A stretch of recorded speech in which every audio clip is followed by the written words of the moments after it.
দাদা তুমি যে ত্রিপলান বানাইছো তোমাকে না সরকার নিয়ে ঘরে ঢুকা থিবো। আরে পোলাহান তো আমি হিসাব করে জন্ম দিছিলাম 14 বিঘা মাটি আছিল 7টা পোলাহান জন্ম দিছি। পোলাহান জায়গা দেয় না হইলে সে মানুষ কহিল নি। এত মাটি কিনছিল কে করে? আরে মাটি কিনবো কে, ফিল্ডে পড়ে থাকছে বড় পোলারে নিয়ে খালি দেখ দিছি। তোমার বড় পোলা বলে পড়বার চাইছিল তার পড়াও না কে? তখন পড়াশোনার দাম আছিল নাহি, কত মাস্টার করে দেখছি আঙ্গ বাড়িতে জাগির থেকে কামলা দিছে। তুমি দাদির বিয়া করছিল কে করে? ভালোবাসা করে? ও আমার শ্বশুরের যে মাটি আছিল ওই মাটির প্রতি ভালোবাসা। বিলের মাঝখানে আমার শ্বশুরের সুন্দর সুন্দর মাটি আছিল, এই মাটি দেখে আঙ্গ বাবার ভালোবাসা হয়ে গেছে। পরে মাটিটার নাম জারি করে নিয়ে এলাম, তারপরে তোর দাদিরে সাথে তুলে দিল।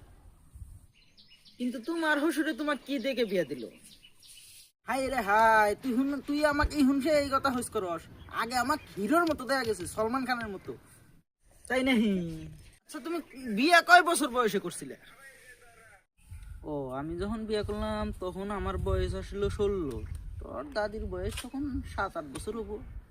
তোর দাদি তখন হাফ প্যান্ট কিনতে করে, আমি তো তোর দাদিরে পোলাহানের মতো পালছি, দুধের দাঁতই পরে নাই। শুনলাম দাদা আগে বলে খালি দাদিরে দূরে দূরে মারছাও।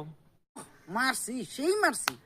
আগে তো আর এই জিম টিম করার জন্য বিঘার খাটানোর জায়গা আছিল না, আগে বহু মেরেই বিঘার খাটাইছি।